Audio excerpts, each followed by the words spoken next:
Jack, my friend. This is the Atonement episode. This is the Atonement. I think we should do autonomous atonement. Ooh. I think it's possible. I think it's possible.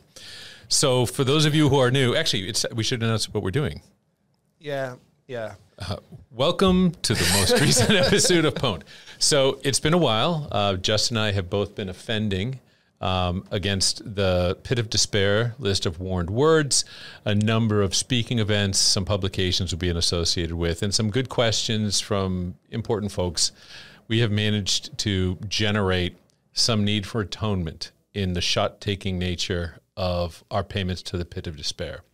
So I'm not exactly sure what we're going to be talking about today, but we will be drinking our atonement shots during the course of it. So buckle up. I can't remember the episode that we did it, but we knowingly just stepped into the Pit of Despair to make a point, and just I could just hear the meter. It was going clicking the whole time. It was clicking. I think it was a ZT. It was a multiple ZT mentions because I think what we had was a discussion of some of the presidential work that had gone on, some of the funding that had gone on, and the requirement for ZT as a new component of security in federal sector stuff. We just agreed to take it on the chin. We did. Well, you had to. In order to inform our population, we took it for you, right? Because we had to find a way to describe the president's predilection towards recommending a technology, which is really, I think that's the domain of many senior level government politicos, is recommending cybersecurity technologies. I think that's on the resume. It's the shake hands, kiss babies, make cybersecurity technology recommendations. Yeah. We train up for that. Shaking babies, kissing hands. Shaking babies, kissing hands. Hey, hold on a minute. So a little atonement was a lot more than this, but gotta start somewhere. Is it really atonement when it's Old Forester 1920 prohibition style? All right. We do have a serious topic. Topic du jour. Yes. All right. Is our topic in the pit today? Like, is it a pre-existing term that's in the pit? There are portions, yes. If we're talking about +DR, then yes. It is truly. Thank you. Yeah. A little sideways. But yes, it is solidly embedded in the firmament. It is deeply engaged at the very top level of the Pit of Despair. So we can't really say the word. But let's reverse the clock a little bit here. So early, one of the first words that we put into the pit was mango detection and response. Yes, exactly. Yes. What we had a name for it too, is Voldemort. Voldemort. Yes. Yeah. So anybody remembers Voldemort? Your prediction for Voldemort was that it would morph and evolve. Yeah. And we just have different flavors of Voldemort. Yeah. And I'm going to take it on the chin. We're talking about XDR. For those of you who haven't listened to the episodes enough, we're talking about XDR. So I'll tell you some more. Yeah. So in the clarity of your prediction, straight crystal ball style, what is the gem that we've just learned about? So we're going to talk about an announcement that happened at BlackHat MEA, which great conference. I think BlackHat's always been a place where you could learn really good things from really smart security people. And there's a vendor that we have a lot of respect for, great vendor in SentinelOne, who has announced that they are showcasing their autonomous Voldemort cybersecurity platform and identity protection. And I think one of the reasons why we wanted to talk a little bit about it was some of the language that's associated in this release is of the same type that drive us a little bit nuts, because it doesn't communicate much value to an audience of cybersecurity leaders, participants, advocates, practitioners who are really trying to understand what the hell is going on, right? I think that if you're a business person and you don't really care, you can read this and it's like, dude, that sounds awesome. I had never heard of a holographic user interface before. It's not really in here, but I'm saying it's something like that. But I think as a practitioner, you're reading, you're like, SentinelOne is really, really smart. We know that multiple sources of telemetry for detection and response is really important. Maybe this is great. And then you make the horrible mistake of reading it. Yeah. Which then spins Justin into a frenzy of frustration for the rest of the day. Yeah. I don't even know where to go. Why don't we start with this? Why don't we dissect what does it mean to be autonomous in the detection and response space? Can I just make a comment? Yeah, of course. I want to go there. But to me, these words sound like they're from the bullshit generator. Have you ever seen the bullshit generator? And there's one for cyber now. Like, oh, is there really? Yeah. And we can put it in the show notes for our glorious followers here. But like reading some of the text, not just here but elsewhere, it's almost like you can mix and mingle these terms, and by any like this current definition, like just makes sense. You know what would be fun? So like since we're talking, I just went to the bullshit generate Excellent website here. This is the security bullshit generator, the one that came up here, and I'm going to add to the end of this. So integrated cross-platform cryptography XDR. Wow. That's the new one. Cryptography XDR. Yeah. We can totally justify it. We could do cryptocurrency XDR. We could do cryptographic XDR. Mm-hmm. We could do xenophobic XDR. Yeah. We could do a quantum. Oh, yes. Yeah. Yeah. You know what? Yeah. Quantum enabled cryptographic letter. Yeah. For your most trusted networks. Yeah. Yeah. Yeah. The FTX guy bought some on his way out the door. Yeah. He put the rest in his briefcase and is now going to Ecuador or Argentina. Oh, goodness. So let's just talk about the value proposition, because I think that what the announcement does, it speaks to a real need in the marketplace that people think is tractable. Now, my life is about trying to make cybersecurity tractable, help people understand they can make things better. But the words autonomous and response to me are they're just not compatible, because there are very few things in life that affect cybersecurity where people would be super comfortable with the type of disruptive action you take to block things on detection that's done autonomously. So basically, remember, autonomous isn't even automatic. Autonomous means I'm out there by myself. I'm running around. I am the all-knowing, all-seeing AI or whatever, and it's autonomous. Autonomous means whatever that three-letter word, whatever the Voldemort utility is, it on its own makes a decision. It on its own identifies the critical pieces of it, and on its own, it executes a response. Because that's what it says. Yeah. It says autonomous Voldemort, right? So that's saying how many people would be comfortable, right? You know what this is like? If you ever watch those Boston Technologies, like robot dogs, they jump like backflips and stuff, and they can run around. They're like super scary looking. They look like they're created in CGI, but they're actually real. I'll tell you what I'm going to do. I'm going to put something inside their head that says, hey, anybody comes knocking on my door in the middle of the night, jump them, Spot, Fido, Yellow Dog, whatever he is, jump them, because I trust this autonomous thing. Everybody's going to be like, I'm not buying that. Trick or treat, it's going to be a bitch, right? Right. Neighbor needs a cup of sugar in the middle of the night. Yeah. Not so good. Antilles, Thanksgiving. So bad. Yeah, malo, muy malo, right? Somebody sneaking out for a cigarette, not good, right? And so for me, there's this mismatch between words like autonomous and words like response in cybersecurity, where things are so difficult to pin down that way. So I start off at the top, just in the biggest font they have, being like, I'm super uncomfortable with this. And it, unfortunately, what it does, and maybe this is the intent, it forces you to read through until later you realize it's a bunch of different things, and actually read it. Or there's people like me who read the header, throw up in a trash can, and walk away for the rest of the day. Well, there's that. There's the trash can filling attributes of this, right? And there's many things that it's doing autonomously. And by the way, this is not meant to be a cut on Sentinel-1. This is meant to be about the language that we use in cybersecurity, as evidenced in this one thing, right?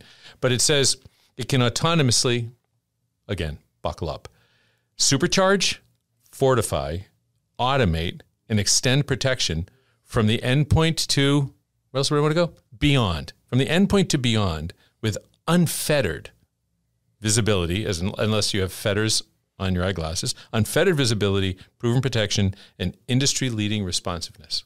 They make any reference to the Starship Enterprise on there? I believe it's subliminal. They're going to boldly go where no one has autonomously gone before. Where no Voldemort has gone before.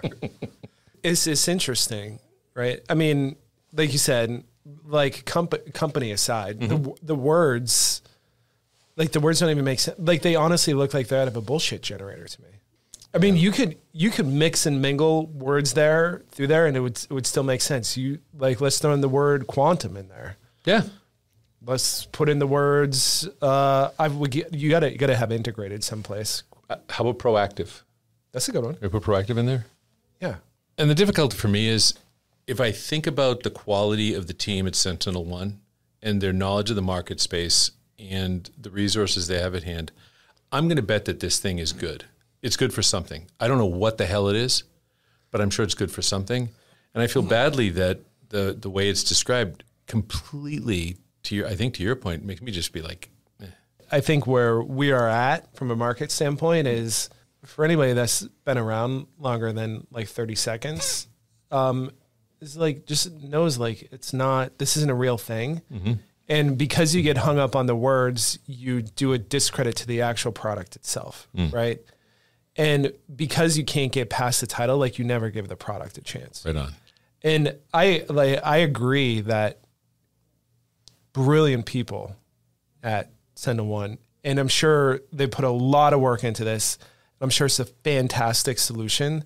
The titles don't give proper credit to what the effort and the product's outcome is actually supposed to be. And it's like, it's a giant disservice to the products. Like, I would imagine, I just think about myself, right? I'm saying if we New Harbor as an organization, build a fantastic product, like one we're super proud of. It's like, it's forward leaning. It's a thought leadership exercise, like in the marketplace, and like something we're really proud of and we really believe it's going to help a lot of people. Like everybody's here, like super jazzed about it, but I would be ultra deflated if a nebulous title that was like a complete exaggeration and just completely turned off prospective buyers before they even looked at all the great stuff we had to build. It's just a shame, Right. Well, you made a mention, and for the audience that isn't necessarily followers of the Cyber Engine podcast that we do for All Manna Cyber, our other project, you had mentioned that one of the most important things for our cohort companies to do and for startups in general to do is to clearly articulate their value and their outcome. And autonomous popcorn maker here and beyond does not do that, right? I'm going to guess that by autonomous, they mean that perhaps it's self-learning, right? Maybe it's gathering enough data, enough threat intel to be able to teach itself new things to look for, which would be frigging awesome, but not clear in this, right? Yeah. And maybe what they mean by, XDR is, but that now they're able to understand even more device types than they used to be able to, right? Those are two very concrete, very awesome things that I don't get at all from this announcement. And I'm not saying it's not buried in there somewhere, but when I hit the 11th adjective and the third comma in the same sentence, I'm kind of out, right? And so, you take that same scenario, right? What you just said is saying, okay, let's shift the lens a little bit. And let's say we're making machine learning easier by doing these very specific things. Yeah. Right? Because we have automated onboarding, we can now provide more uniform and scalable data ingest in a way that allows machine learning to more correctly apply their algorithm across a broader data set, because we can be sure we have a uniform categorization of data on the ingest. And because of that, we have the best machine learning platform in the industry. And it's a little bit different from what we've seen to date, because we've put automation on the front end to get to all the excellence on the back end. Yeah, and that's awesome. Yeah. Right? Because this style of wording is not going to appeal to a buyer who understands tech. Yeah. It's not going to, so this is not like a consumer message. No. This is meant for people who understand or at least spend a fair amount of money on cybersecurity. So what you just described has specifically touched 4 of 5 hot buttons for them, things that they're concerned with the way the world works now. Yep. And I think by being a little bit more transparent and a little less sexy in the way that this thing comes out, I think it would help more people. Yeah. And maybe that's a lesson for like cybersecurity companies in general. I think we said that. We said in the last Cyber Engines episode too, is pretending to be the smartest person in the room only gets you like side-handed compliments. Right on. It doesn't generate any fiscal rewards for you. Fact. The rewards come with helping people. How are you going to help me? Yeah. Yeah. Everybody wants what the chef puts out, the PhD in the room. Man. Yeah. And you can sit there and critique all day and tell you the way that it should have been cooked. Right on. But until you're putting food in people's tummies and making them feel good, they enjoy how it tastes. Yeah. So we did use this as an example, but again, I think for the 7th time this episode, this is not about SentinelOne, which is a great company. This is about the language in our industry.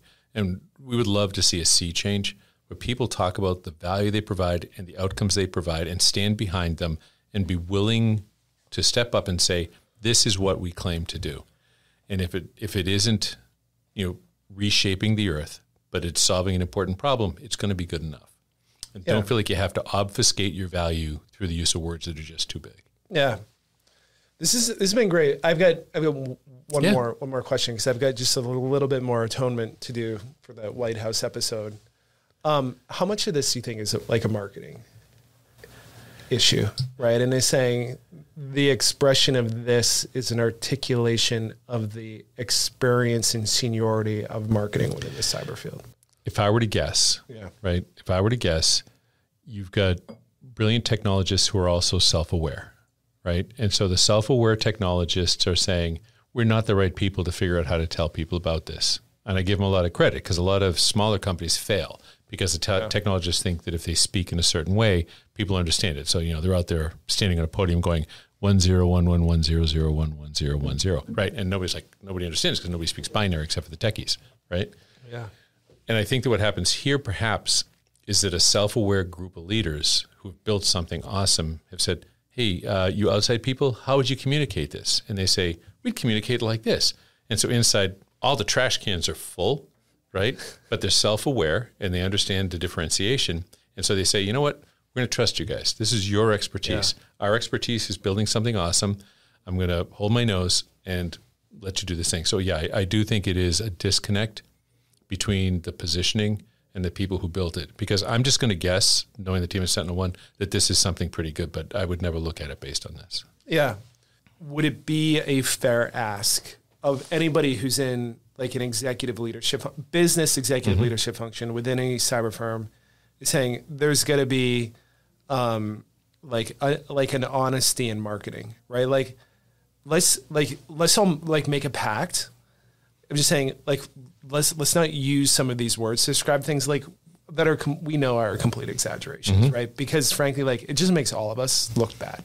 Fact. Right. And saying rather, I'd say let's work with our teams in-house to teach them, to make them better, give them the time that they need so we can bring them up to speed so that they can be effective communicators, right? And for the long term, right? And saying let's just agree to fix that, right? And it's saying in 2023, there's one thing we agree to do.